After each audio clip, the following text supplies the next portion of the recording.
Jam dinding menunjukkan pukul 2 pagi. Rumah ini sunyi. Di atas ranjang, saya berbaring diam.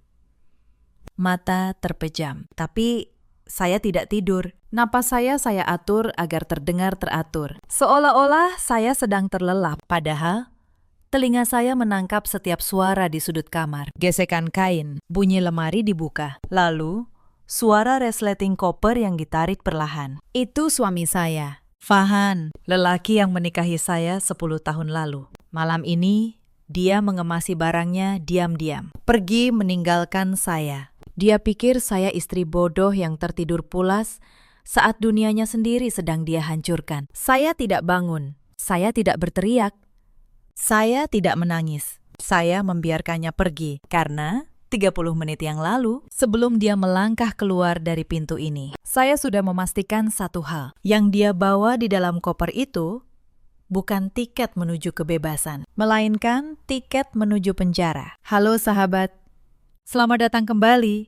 Nama saya Dwita, 38 tahun. Sebelum cerita ini dimulai, izinkan saya bilang satu hal. Tolong tonton sampai akhir. Karena yang akan kalian dengar bukan kisah seorang istri yang dihancurkan. Ini kisah seorang istri yang membiarkan dirinya terlihat hancur, supaya yang menyakitinya lengah. Kalau kalian suka kisah seperti ini, tekan tombol like, subscribe, dan nyalakan loncengnya. Tuliskan nama dan kota kalian di kolom komentar. Mari kita mulai. Dengar baik-baik. Selama 10 tahun. Di mata orang luar, hidup saya sempurna. Suami tampan, rumah mewah di Pondok Indah, mobil di garasi, istri yang katanya tidak perlu bekerja dari luar. Saya perempuan paling beruntung sedunia, tapi rumah mewah itu bagi saya hanyalah sangkar emas. Sangkar yang perlahan mencekik leher saya. Farhan selalu memastikan saya tahu posisi saya di matanya. Saya hanya pelengkap rumah tangga. Tugas saya menyetrika kemejanya dan menyajikan makan malam hangat, tidak lebih. Dia sering pulang membawa aura yang membuat seisi rumah menahan napas. Padahal, dia lupa satu hal. Sebelum menikah, saya lulusan terbaik Fakultas Ekonomi. Saya mengerti angka. Saya mengerti laporan keuangan. Saya mengerti hukum bisnis lebih dari yang dia kira. Demi berbakti pada suami, saya mengubur karir itu. Dan pengorbanan itu justru dijadikan senjata oleh Farhan untuk mengerdilkan saya. Saya pikir dengan menyerahkan segalanya. Saya membangun rumah tangga. Ternyata saya hanya sedang menggali kuburan untuk harga diri saya sendiri. Saya masih ingat malam itu, 6 bulan lalu. Malam pertama kali kecurigaan saya tumbuh. Farhan pulang dengan wajah tegang. Matanya berbinar penuh ambisi. Dia melempar tas kerjanya ke sofa, lalu memanggil saya dengan nada memerintah. "Sini sebentar," teriaknya dari ruang tengah. Saya yang sedang melipat pakaian segera menghampiri. Dia mengeluarkan tumpukan berkas tebal dari tasnya, menyebarnya di atas meja. "Ada apa?" "Yah," tanya saya pelan, mencoba menjaga suasana. "Tanda tangan ini, sekarang." Perintahnya pendek. Dia menyodorkan pena, menunjuk bagian bawah dokumen yang penuh tulisan hukum kecil-kecil. Saya mengambil pena itu, tapi naluri saya bekerja. Saya tidak langsung menandatangani. Mata saya memindai judul dokumen itu. Surat pernyataan pengalihan aset. Kening saya berkerut. "Ini surat apa?" "Yah." "Kok ada pengalihan aset? Aset yang mana?" tanya saya polos. Reaksinya di luar dugaan. Dia mendengus kasar, merebut kertas itu dari tangan saya, membalik ke halaman tanda tangan, lalu menggebrak meja. "Kamu itu banyak tanya, tinggal tanda tangan. Apa susahnya? Kamu pikir kamu bakal ngerti kalau baca isinya? Itu bahasa hukum. Ibu rumah tangga kayak kamu nggak akan sampai." Wajahnya merah padam. Seolah pertanyaan sederhana saya adalah penghinaan besar bagi egonya. Saya terdiam. Kalimat itu bukan yang pertama kali saya dengar. Sudah ratusan kali dia merendahkan otak saya. Saya cuma mau tahu. "Yah, kan ini nama saya yang dipakai," ujar saya. Masih bertahan. "Justru karena nama kamu yang dipakai, makanya aku yang atur. Kamu tahu kan, bisnisku lagi kencang. Ini cuma formalitas, biar pajak kita nggak bengkak. Kamu mau kita bangkrut? Kamu Mau semua fasilitas mewah kamu hilang. Selalu begitu. Dia selalu memakai ketakutan akan kemiskinan untuk mengontrol saya. Dengan tangan sedikit gemetar. Malam itu, saya menandatangani berkas itu. Farhan tersenyum puas. Menarik kertas itu, memasukkannya ke dalam map tanpa membiarkan saya melihat salinannya. Gitu dong.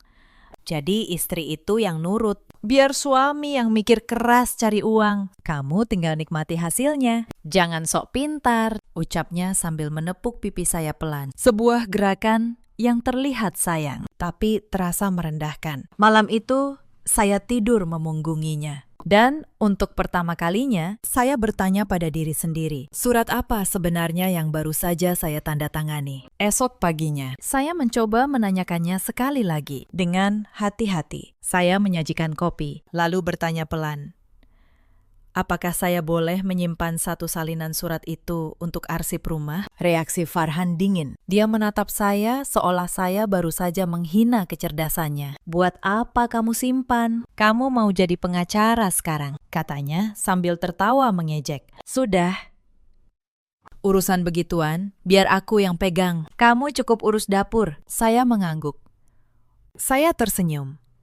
Dan di dalam hati, saya mencatat satu hal penting. Dia tidak mau saya menyimpan salinan apapun. Artinya, ada sesuatu di surat itu yang tidak boleh saya lihat dua kali. Sejak pagi itu, saya berjanji pada diri sendiri. Apapun yang dia sembunyikan, saya akan menemukannya. Kejadian seperti itu terjadi berulang kali. Berkas demi berkas. Dimulai dari pembukaan rekening baru, yang buku tabungan dan kartu ATM-nya langsung dipegang Farhan. Hingga surat kuasa pendirian perusahaan yang saya bahkan tidak tahu kantornya di mana. Suatu hari, seorang kurir datang mengantar dokumen. Kebetulan Farhan sedang tidak ada. Amplop itu beralamatkan nama saya. Saya membukanya. Isinya akta pendirian sebuah perusahaan yang mamanya asing di telinga saya. Dan di kolom direktur utama, tertera nama saya, Dwita, lengkap dengan tanda tangan saya, yang entah dari berkas mana mereka ambil. Saya tidak pernah mendirikan perusahaan itu. Saya bahkan tidak tahu perusahaan itu ada. Tapi di atas kertas, sayalah pemiliknya. Sayalah yang bertanggung jawab atas segala yang dilakukannya. Tangan saya dingin saat menyadari betapa dalamnya jaring yang sedang dipasang di sekeliling saya. Sore itu, saya menyalin akta itu, lalu mengembalikannya ke amplop seolah belum pernah dibuka. Ketika Farhan pulang, dia langsung mengambil amplop itu, membukanya, lalu menyimpannya entah kemana. Dia tidak tahu. Di laci dapur saya sudah ada satu salinan tersembunyi. Inilah salinan pertama dari banyak salinan yang akan saya kumpulkan. Farhan selalu memakai nama saya sebagai tameng atas nama istri tercinta, katanya pada rekan-rekannya. Padahal tujuannya cuma satu, agar nama Farhan tetap bersih dari segala risiko. Tapi dia membuat satu kesalahan fatal. Dia meremehkan ketajaman saya. Dia pikir karena saya diam, berarti saya bodoh. Dia tidak tahu. Setiap kali dia lengah, setiap kali dia meninggalkan berkas di meja kerja rumah yang tidak terkunci, saya membacanya. Dan apa yang saya baca membuat bulu kuduk saya berdiri. Tapi malam itu dia tak tahu. Saya sudah mulai menghitung. Kesempatan besar itu datang 3 bulan lalu. Farhan pulang dalam keadaan mabuk berat. Sehabis rapat luar kota yang katanya sangat penting. Dia tertidur pulas di sofa ruang tengah, mendengkur keras, dengan tas kerja terbuka setengah di sampingnya. Biasanya, saya akan merapikan tas itu dan meletakkannya di meja. Tapi malam itu, rasa ingin tahu mengalahkan rasa takut saya dengan gerakan cekatan. Saya mengeluarkan laptop kerjanya. Saya tahu kata sandinya. Bukan karena dia memberitahu, tapi karena Farhan orang yang narsis. Kata sandinya kombinasi tanggal lahir dan plat nomor mobil sport kesayangannya. Layar menyala. Saya tidak membuang waktu. Saya tidak mencari folder foto atau pesan pribadi. Insting ekonomi saya menuntun jari saya langsung ke file laporan keuangan dan aplikasi perbankan. Mata saya membelalak. Ada aliran dana masuk yang fantastis. Miliaran rupiah setiap bulan. Keterangannya samar. Hanya kode aneh. Logistik A1, konsultan X. Tapi yang membuat napas saya tercekat adalah kemana uang itu bermuara. Uang panas itu masuk sebentar ke rekening atas nama saya, lalu mengalir keluar lagi ke rekening-rekening asing dalam hitungan jam. Saya berdiri di ruangan gelap itu, pangan dingin. Saya akhirnya mengerti, selama ini saya bukan diratukan, saya sedang dijadikan tumbal. Saya tidak berhenti di situ. Selagi Farhan masih mendengkur di sofa, saya menelusuri lebih dalam. Saya membuka folder demi folder, dan di sebuah folder yang diberi nama biasa, arsip lama, saya menemukan sesuatu yang membuat dada saya sesak. Foto-foto, banyak sekali. Farhan dan seorang perempuan muda di restoran, di villa, di bandara kota lain. Perempuan itu belakangan saya tahu bernama Bella, mantan sekretarisnya. Di salah satu foto, mereka berpegangan tangan. Dengan latar belakang sebuah apartemen mewah. Apartemen yang saya curiga dibeli dengan uang yang mengalir lewat nama saya. Jadi begitu. Bukan hanya harta yang dia curi dari hidup saya, tapi juga kesetiaan yang dulu saya kira masih ada. Saya menatap foto itu lama. Saya menunggu air mata datang. Tapi tidak ada. Yang ada hanya rasa dingin yang tenang. Rasa seseorang yang akhirnya tahu persis siapa lawannya. Saya menutup laptop itu. Saya rapikan tas Farhan seperti semula. Saya kembali ke kamar, berbaring di samping lelaki yang sedang menghancurkan hidup saya. Dan malam itu, saya tidak bisa tidur. Bukan karena sedih, tapi karena otak saya sudah mulai menyusun rencana. Farhan sedang membangun istana di atas pasir hisap, dan dia menjadikan saya sebagai fondasinya. Saya pernah membaca cukup banyak laporan hukum untuk tahu apa artinya. Semua uang gelap itu mengalir lewat rekening nama saya. Semua perusahaan cangkang berdiri atas nama saya. Semua surat pengalihan aset. Tanda tangannya tanda tangan saya. Artinya, kalau suatu hari istana ini runtuh, kalau aparat datang mengetuk pintu, nama yang tertera di semua dokumen kejahatan itu adalah nama Dwita, bukan Farhan. Farhan akan melompat keluar dengan selamat, dan saya yang akan tertimbun paling dalam. Masuk penjara untuk kejahatan yang bahkan tidak saya nikmati hasilnya. Saya meremas pinggiran meja. Rasa sakit hati karena direndahkan perlahan berubah menjadi bahan bakar. Kamu bilang aku nggak ngerti, batin saya. Menatap pantulan wajah saya di jendela dapur yang gelap. Aku ngerti. Aku sangat ngerti.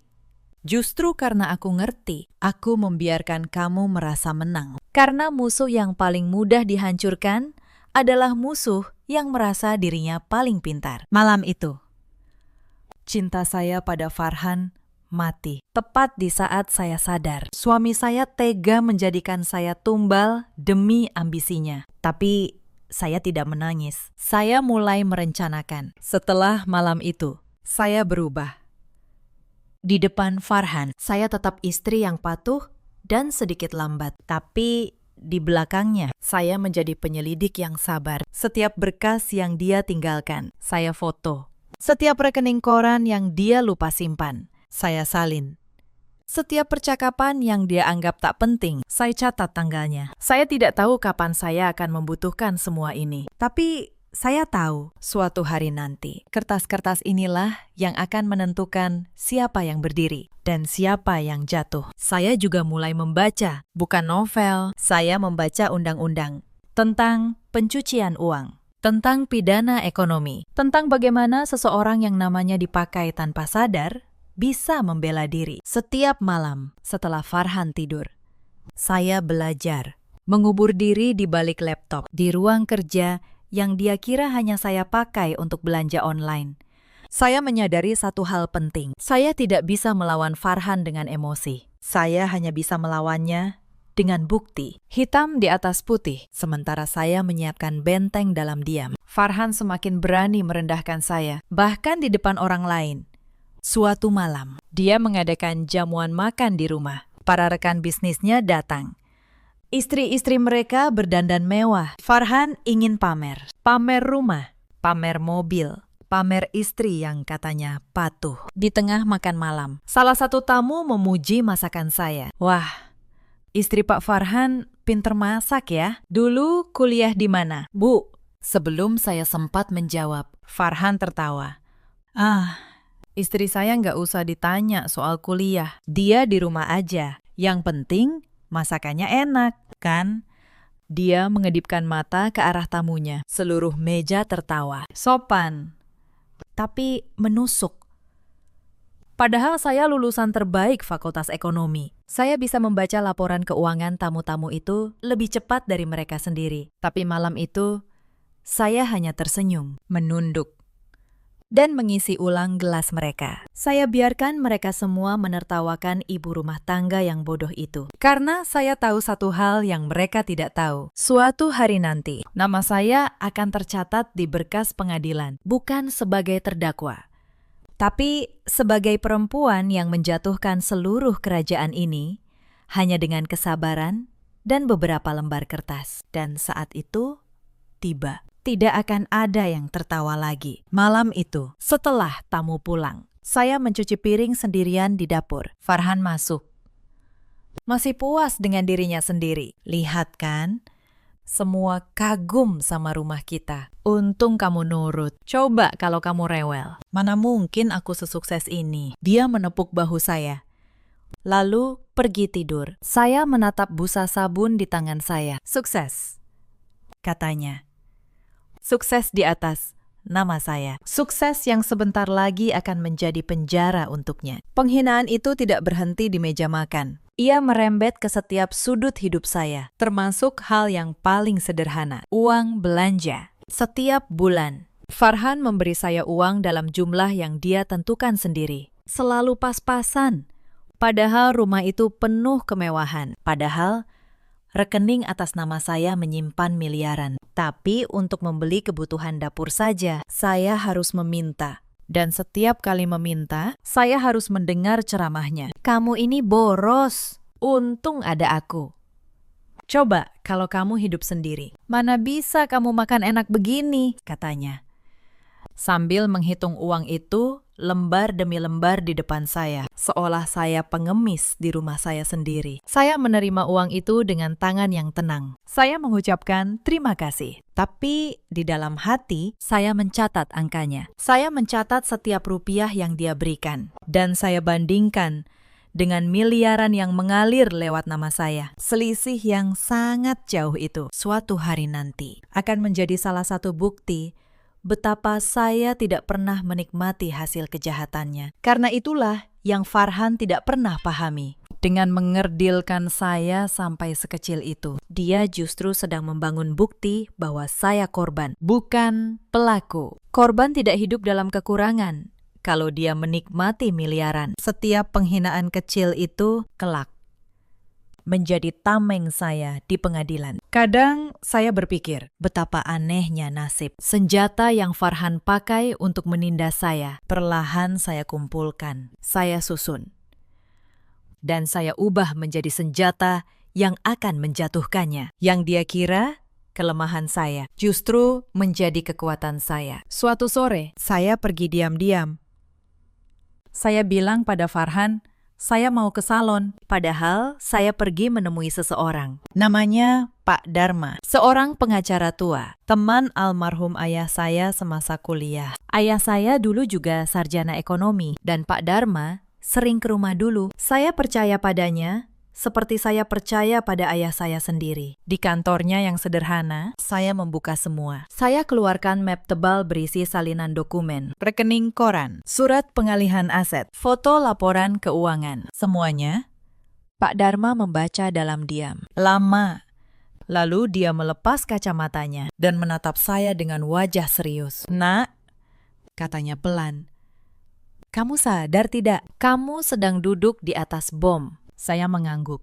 Saya sadar. Pakistan. Karena itu saya datang. Dia menghela napas panjang. Suamimu memakai namamu untuk mencuci uang. Kalau ini meledak. Dan kamu tidak punya bukti bahwa kamu dipaksa dan tidak tahu apa-apa. Kamulah yang akan dihukum. Bukan dia. Dia sudah menyiapkanmu sebagai kambing hitam. Lalu saya harus bagaimana? Pakistan. Pak Dharma terdiam sejenak. Lalu dia berkata, kita siapkan dua hal. Pertama, bukti bahwa kamu korban, bahwa tanda tanganmu diperoleh dengan paksaan dan tipuan. Kedua, Kita tunggu waktu yang tepat. Karena kalau kita bergerak terlalu cepat, dia akan kabur dan menyalahkanmu. Tapi kalau kita bergerak di saat yang tepat, dia tidak melanjutkan. Tapi saya mengerti betul. Sepulang dari kantor, Pak Dharma, saya hampir tertangkap. Farhan menelepon, menanyakan saya di mana. Saya bilang saya masih di salon. Tapi saat saya tiba di rumah, dia sudah menunggu di ruang tamu. Wajahnya tegang. Dari salon kok lama sekali? Tadi aku telepon salonnya. Katanya, kamu nggak ada janji hari ini, katanya. Matanya menyelidik. Jantung saya berhenti sesaat, tapi wajah saya tetap tenang. Iya. Saya pindah ke salon dekat pasar yang lebih murah.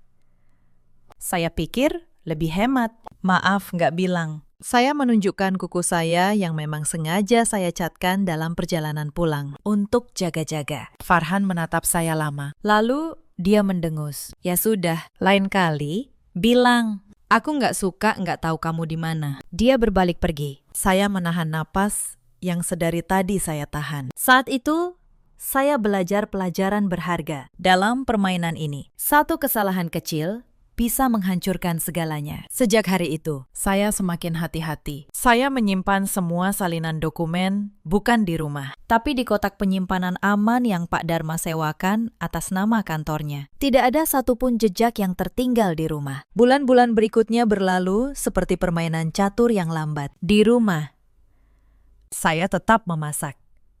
Tetap tersenyum, tetap menjadi istri bodoh yang Farhan inginkan. Tapi setiap pekan, saya menyetorkan satu salinan dokumen baru ke Pak Dharma. Sedikit demi sedikit, kami membangun benteng. Pak Dharma mengajari saya satu hal yang tidak pernah saya lupa. Dwita, dalam kasus seperti ini, yang kalah bukan yang paling jahat. Yang kalah adalah yang paling lambat menyiapkan kertasnya. Kamu harus selalu satu langkah di depan. Saya memegang teguh nasihat itu. Setiap kali Farhan membawa pulang dokumen baru, saya tidak panik. Saya justru bersyukur karena setiap kertas yang dia bawa adalah satu kepingan lagi dari peta lengkap kejahatannya. Dia pikir dia sedang membangun benteng. Padahal dia sedang menyerahkan denah benteng itu kepada saya, sedikit demi sedikit. Saya menyusun semuanya seperti merangkai puzzle. Rekening ini terhubung ke perusahaan itu. Perusahaan itu menerima dana dari sumber ini. Dana itu mengalir ke apartemen Bella. Setiap garis penghubung, saya catat. Setiap tanggal, saya simpan. Sampai akhirnya, di hadapan saya, terbentang gambaran utuh sebuah jaringan pencucian uang yang rapi, dengan nama saya sebagai topengnya. Pak Dharma terkejut saat melihat seberapa lengkap catatan saya. Dwita, katanya pelan, kalau saja kamu dulu tidak menikah, kamu pasti jadi auditor hebat. Sayang sekali, bakatmu dikubur 10 tahun. Saya hanya tersenyum. Tidak apa-apa, Pakistan. Bakat itu tidak hilang. Ia cuma menunggu saat yang tepat untuk dipakai. Dan sekarang saatnya tiba. Saya mulai memerhatikan tanda-tanda. Farhan makin sering pulang larut. Parfum perempuan lain mulai menempel di kemejanya. Dia mulai menjual beberapa aset kecil diam-diam. Saya tahu artinya.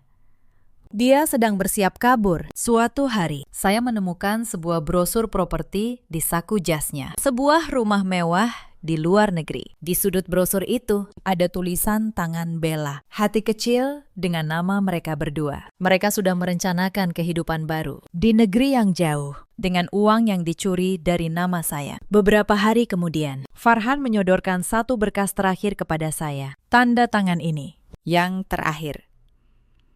Katanya, kali ini nadanya lebih lembut, lebih manis dari biasanya. Itu justru membuat saya semakin waspada. Saya pura-pura menandatangani dengan patuh, tapi diam-diam. Sebelumnya saya sudah memotret setiap halaman berkas itu, lalu mengirimkannya ke Pak Dharma. Berkas itu ternyata surat pelepasan tanggung jawab, surat yang isinya secara hukum mengalihkan seluruh kewajiban hukum perusahaan kepada saya seorang. Sementara Farhan sebagai pemberi kuasa, bebas dari segala tuntutan. Itu adalah jebakan terakhir mereka. Pukulan pamungkas. Kalau saya menandatangani berkas itu dengan polos, maka saat semuanya meledak. Sayalah satu-satunya yang akan masuk penjara dan Farhan akan terbang bebas, bersih, tanpa noda. Tapi Farhan tidak tahu satu hal. Pak Dharma sudah menyiapkan dokumen tandingan, surat pernyataan paksaan yang membatalkan kekuatan hukum dari semua tanda tangan yang diperoleh dengan ancaman. Jadi malam ketika saya menandatangani surat terakhir itu, saya tidak sedang menjatuhkan diri saya. Saya sedang memancing Farhan untuk yakin bahwa dia sudah menang, supaya dia berani kabur, supaya dia membawa sendiri semua barang bukti itu langsung ke tangan yang sudah menunggu. Saya tatap punggung Farhan yang berjalan pergi, membawa berkas itu dengan senyum puas. Dia kira dia baru saja memenangkan segalanya. Padahal dia baru saja menandatangani vonisnya sendiri. Dan benar saja, 3 minggu lalu, Pak Dharma menelpon saya dengan suara berbeda. Dwita, ada kabar dari kenalan Bapak di kantor pajak. Rekening atas namamu sedang dalam pemantauan. Penyelidikan pencucian uang sudah dibuka diam-diam. Mereka belum bergerak.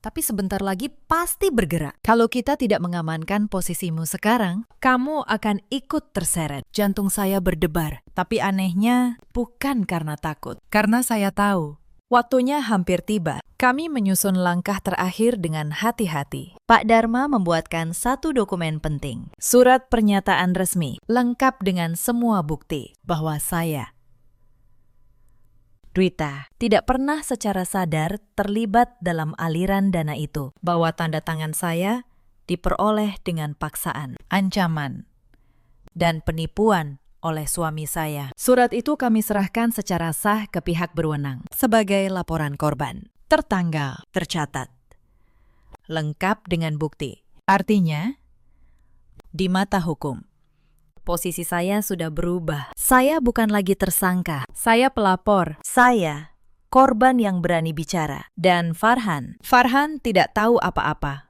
Dia masih mengira saya istri bodohnya yang tertidur. Dia masih mengira namanya bersih. Dan nama sayalah yang akan tenggelam. Sekarang tinggal satu hal. Nak, kata Pak Dharma di telepon. Suaranya tenang.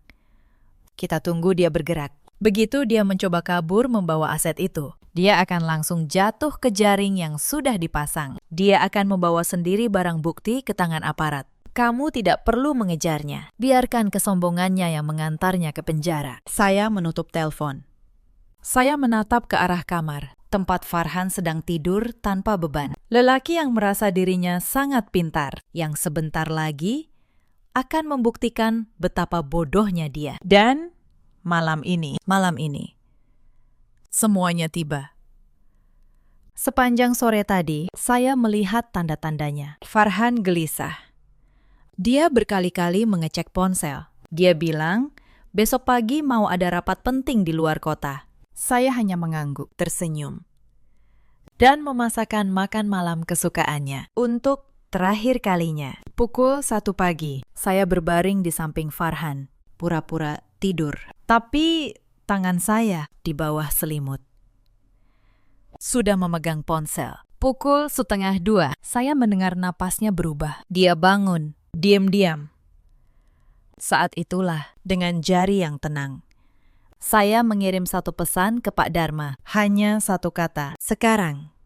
Pak Dharma membalas singkat. Sudah saya teruskan ke pihak berwenang. Mereka akan menunggunya di bandara. Tidurlah tenang. Nak, hari ini kamu menang.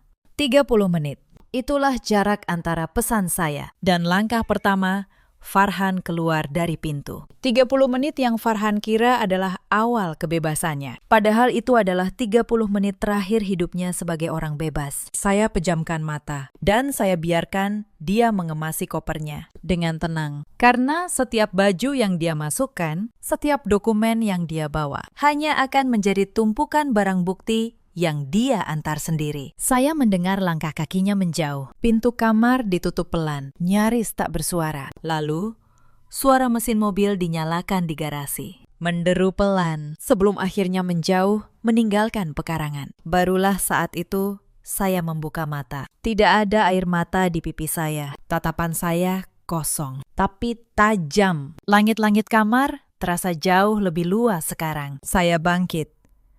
Saya berjalan ke lemari pakaian Farhan. Kosong.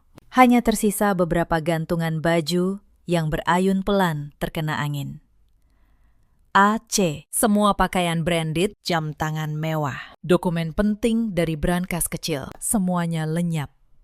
Saya menghela napas panjang. Lalu, saya berjalan keluar kamar. Bukan untuk mengejar, melainkan menuju dapur. Dengan tenang, saya menyalakan kompor dan menjerang air. Saya ambil cangkir kesayangan saya. Saya masukkan satu kantong teh celup aroma melati. Gerakan saya santai, seolah ini hanya rutinitas pagi biasa. Bukan malam di mana suami saya baru saja meninggalkan saya. Tepat 30 menit setelah Farhan pergi, ponsel saya berbunyi. Sebuah notifikasi pesan masuk. Layar menyala terang di ruangan yang remang-remang. Saya meraih ponsel itu. Jantung saya berdetak sedikit lebih kencang. Bukan karena takut, tapi karena antisipasi. Di layar terpampang sebuah foto yang baru saja dikirim Farhan. Foto itu diambil di bandara. Wajahnya tersenyum lebar, penuh kemenangan. Di sebelahnya, bersandar manja di bahunya, ada Bella, mantan sekretarisnya,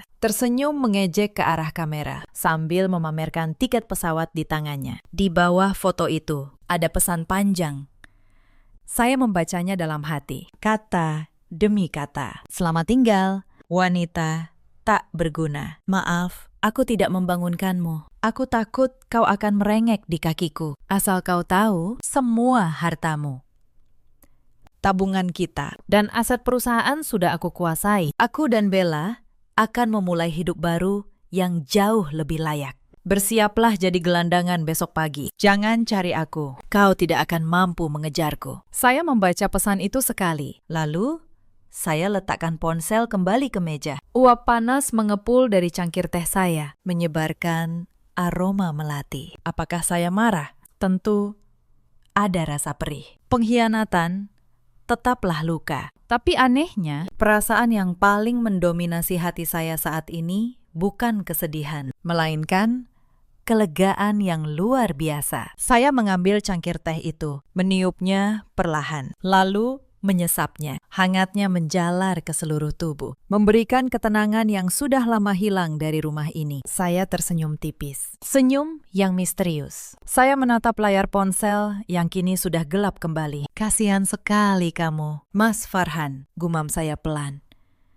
Suara saya terdengar jernih di kesunyian malam. Kamu pikir kamu sedang terbang menuju kebebasan dengan membawa semua harta itu. Kamu tidak sadar, 30 menit sebelum kamu melangkah keluar dari pintu rumah ini, aku sudah memastikan bahwa yang kamu bawa bukanlah tiket menuju surga, melainkan tiket menuju kehancuranmu sendiri. Saya menyesap teh lagi, lalu bersandar santai di kursi makan. Rumah ini memang sepi sekarang. Tapi untuk pertama kalinya dalam bertahun-tahun, saya tidak merasa kesepian. Saya merasa merdeka. Selamat jalan, masalahku, bisik saya. Menutup babak pertama hidup saya yang kelam dan bersiap menyambut fajar yang membawa babak baru. Saya membayangkan apa yang sedang terjadi di bandara saat itu. Saya tidak ada di sana, tapi belakangan dari Pak Dharma, saya tahu semuanya, dan ceritanya persis seperti yang saya harapkan. Farhan dan Bella berjalan menuju counter check-in dengan langkah penuh kemenangan. Koper-koper mahal di tangan. Tiket kelas bisnis menuju luar negeri. Mereka tertawa, berfoto, merasa di puncak dunia. Tapi di gerbang keberangkatan, beberapa orang berpakaian rapi sudah menunggu. Mereka tidak terlihat seperti petugas biasa. Saat Farhan menyerahkan paspornya, salah satu dari mereka maju. Saudara Farhan, kami dari pihak berwenang. Anda diminta ikut kami untuk dimintai keterangan terkait dugaan pencucian uang. Saya bisa membayangkan wajah Farhan saat itu. Senyum kemenangannya membeku. Bella yang tadi bergelayut manja, mendadak menjauh, berusaha melepaskan diri. Ini pasti salah paham. Saya tidak tahu apa-apa, teriak Farhan.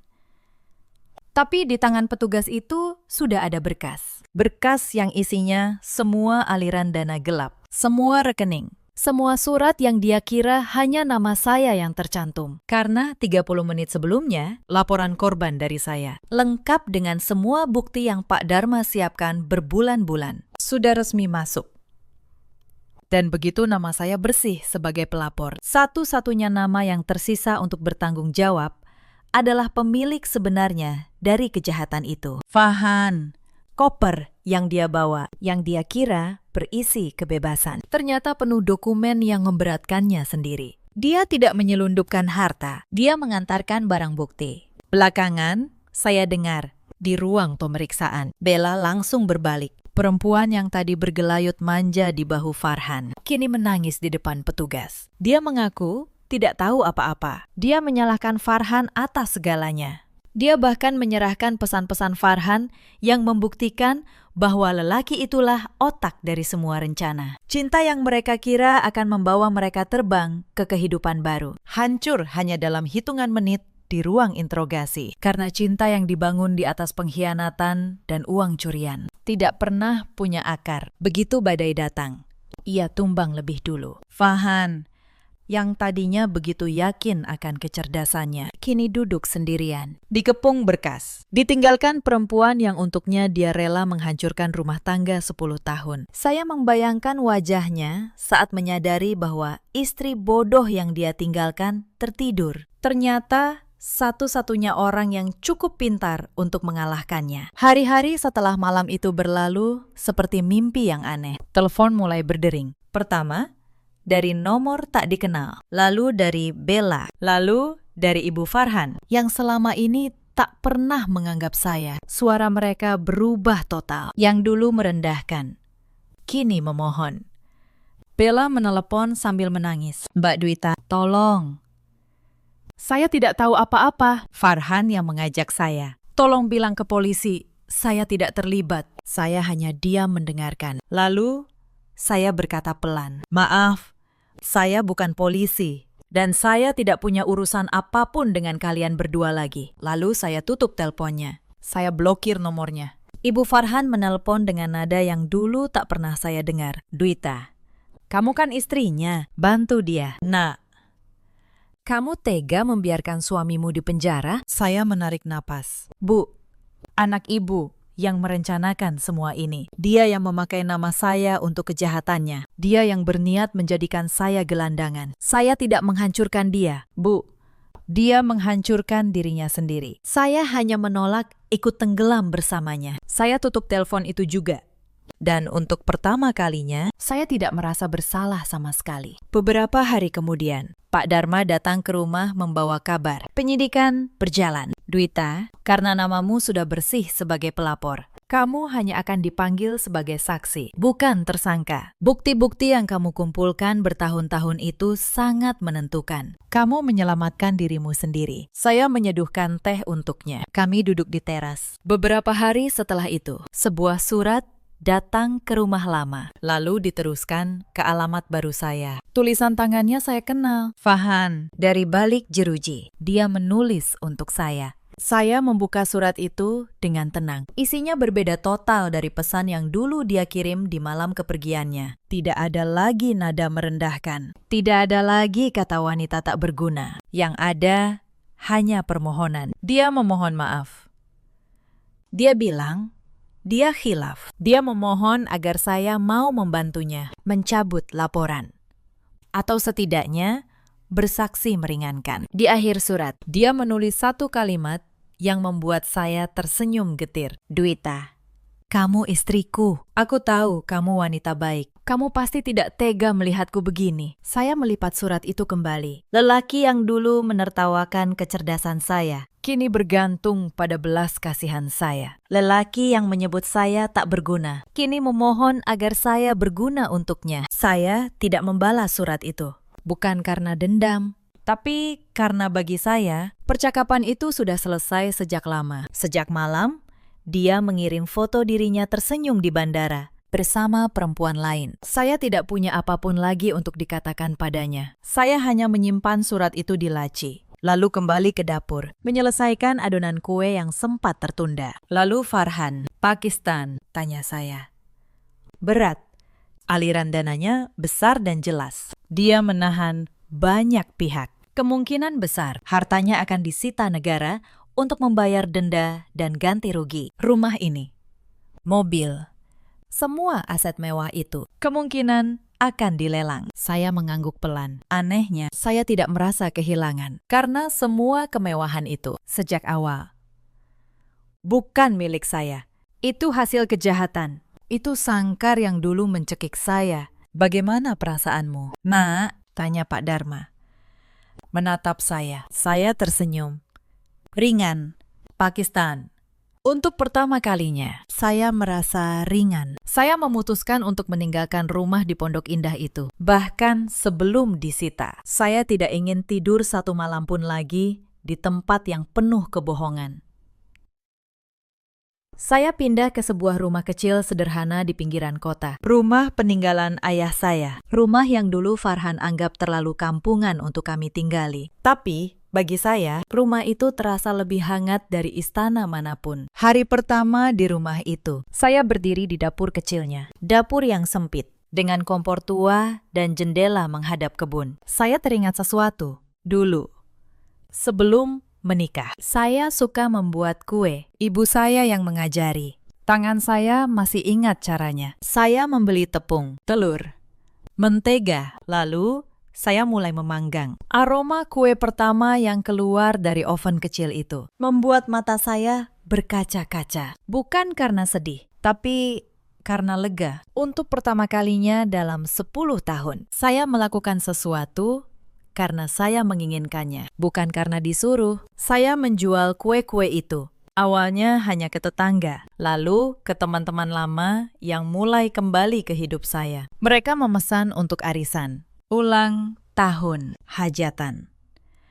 Pesanan mengalir deras. Usaha dapur sederhana itu berkembang pesat. Uang yang saya dapat memang tidak miliaran seperti uang panas Farhan, tapi setiap rupiahnya terasa berkah. Saya bisa membelanjakannya dengan tenang, tanpa takut dicurigai siapapun. Saya merekrut 2 tetangga untuk membantu. Dapur kecil saya jadi ramai, penuh tawa, penuh aroma vanila dan mentega. Rumah yang dulu sunyi, kini hidup. Bukan oleh ego dan dominasi seorang lelaki, tapi oleh kerja keras dan kehangatan yang nyata. Pelanggan pertama saya adalah seorang ibu tua dari ujung gang. Dia memesan sekotak kue untuk ulang tahun cucunya. Saat dia mencicipi kue itu, matanya berbinar. Nak, ini enak sekali. Sudah lama ibu tidak makan kue rumahan seperti ini. Kamu harus jualan lebih banyak. Kata-kata sederhana itu membuat saya hampir menangis. Selama 10 tahun, tidak ada yang pernah memuji hasil kerja saya dengan tulus. Yang ada hanya perintah dan rendahan. Tapi seorang ibu tua yang bahkan tidak tahu siapa saya dulu, memberi saya pengakuan yang tidak pernah saya dapat dari suami saya sendiri. Dari 1 kotak menjadi 10 kotak. Dari 10 menjadi pesanan rutin. Teman-teman lama yang dulu menjauh karena Farhan, kini kembali. Mereka memesan. Mereka mempromosikan. Mereka merangkul saya. Saya sadar. Selama ini bukan saya yang kehilangan dunia. Saya hanya kehilangan sangkar. Dan di luar sangkar itu, ternyata ada banyak tangan yang siap menyambut. Kadang, di sela memanggang, saya berhenti sebentar. Saya pandangi tangan saya yang berlumur tepung. Dan saya tersenyum. Tangan yang dulu hanya dianggap pantas menyetrika kemeja, kini membangun sesuatu yang utuh milik saya sendiri. Suatu sore, salah satu teman lama datang berkunjung. Namanya Sari. Dulu, kami satu kampus. Dia menatap dapur saya yang sederhana, lalu menatap saya yang sibuk mengaduk adonan dengan mata berkaca-kaca. Dwita, jujur ya, dulu waktu kamu menikah dengan Farhan, kami semua iri. Rumahmu mewah. Hidupmu seperti di film. Tapi sekarang, melihat kamu di dapur kecil ini, kamu justru terlihat jauh lebih bahagia, lebih hidup. Aku baru sadar, dulu kamu tidak pernah benar-benar tertawa. Saya berhenti mengaduk. Kata-kata Sari menyentuh sesuatu yang dalam. Dia benar. Selama 10 tahun di rumah mewah itu, saya tidak pernah tertawa lepas. Saya selalu menjaga sikap. Menjaga suasana hati Farhan, menjaga topeng kesempurnaan. Saya kaya, tapi Saya tidak pernah merdeka. Iya, Sar. Jawab saya pelan. Dulu aku punya segalanya, kecuali diriku sendiri. Sekarang aku tidak punya apa-apa, tapi aku punya diriku kembali. Dan ternyata itu jauh lebih berharga. Sari memeluk saya. Dan untuk pertama kalinya, sejak semua ini terjadi, saya menangis. Bukan tangis sedih, tapi tangis lega. Tangis seorang perempuan yang akhirnya pulang ke dirinya sendiri. Suatu pagi, mobil sedan tua berhenti di depan pagar. Pak Dharma turun dengan senyum khasnya, membawa map berwarna hijau. Saya menyekat tangan yang bertepung ke celemek, lalu menyambut pengacara tua itu dengan hangat. Silakan duduk. Pakistan, mau kopi atau teh? Tidak usah repot, Nak. Bapak cuma sebentar, tolaknya halus.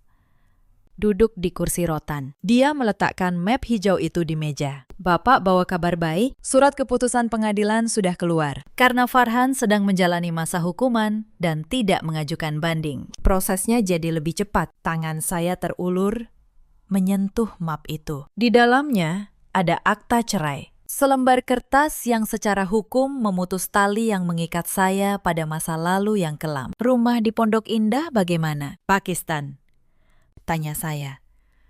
Sekedar basa-basi. Sudah masuk daftar lelang negara minggu depan. Isinya sudah dikosongkan. Semuanya habis untuk bayar denda dan ganti rugi negara. Jelas Pak Dharma. Dia menatap saya lekat. Kamu tidak menyesal. Dwita, kalau kamu mau, kita bisa saja menuntut sedikit bagian. Saya menggeleng cepat. Tidak. Pakistan. Sedikit pun saya tidak mau. Biarkan semua itu habis. Itu uang yang tidak punya nyawa. Saya tidak mau hidup baru saya terciprat kotoran dari masa lalu. Pak Dharma mengangguk bangga. Kamu wanita hebat, Dwita. Ayahmu pasti bangga di sana. Setelah Pak Dharma pamit, saya duduk sendirian di teras. Saya membuka map hijau itu, membaca lembar demi lembar keputusan hakim. Tertulis jelas di sana, perkawinan putus karena perceraian. Saya menutup map itu dan menarik napas panjang. Udara pagi ini terasa segar, seolah partikel oksigennya mengandung harapan. Saya melihat ke jalanan depan rumah. Tidak ada mobil mewah, tidak ada satpam penjaga. Tidak ada kemewahan, tapi di dada saya ada rasa lapang yang luar biasa luasnya. Saya mengambil ponsel. Masih ada satu hal terakhir yang harus saya lakukan untuk menutup buku ini dengan sempurna. Saya membuka daftar kontak. Di sana masih ada nomor Farhan. Nomor yang belakangan terus mengirim pesan dari balik jeruji. Memohon, meminta tolong, menyalahkan. Saya menekan tombol hapus kontak. Hapus, gumam saya pelan. Dengan satu ketukan jari, nama Farhan hilang selamanya dari ponsel saya. Seiring hilangnya rasa sakit di hati saya tidak membenci Farhan. Membenci berarti masih peduli. Saya sudah sampai di tahap yang lebih tinggi. Saya tidak peduli. Baginya kini saya hanyalah orang asing yang pernah numpang lewat dalam episode hidupnya, yang memberi saya pelajaran berharga tentang cara berdiri di atas kaki sendiri. Matahari mulai meninggi. Cahayanya menerpa wajah saya. Saya bangkit dari kursi, merapikan celemek, dan bersiap kembali ke dapur. Ada adonan kue yang harus dipanggang. Ada pelanggan yang harus dilayani. Dan ada hidup baru yang harus dijalani dengan sukacita. Saya pernah disebut wanita tak berguna. Saya pernah diancam akan jadi gelandangan. Tapi hari ini, wanita itu berdiri tegak sebagai ratu di istana kecilnya sendiri. Kaya bukan dengan tumpukan uang, tapi dengan kedamaian dan kebahagiaan yang nyata. Saya tersenyum, lalu menutup pintu depan rumah perlahan. Cerita tentang kesedihan itu sudah selesai. Cerita ini mengajarkan kita banyak hal. Jangan pernah meremehkan orang yang memilih diam. Seringkali, orang yang diam bukan karena dia tidak mengerti, tapi karena dia sedang mengamati, sedang menghitung, sedang menunggu waktu yang tepat. Dan jangan pernah merasa paling pintar di depan orang yang sengaja membiarkanmu merasa menang. Ada banyak perempuan di luar sana yang seperti saya dulu. Pintar, mampu, berpendidikan.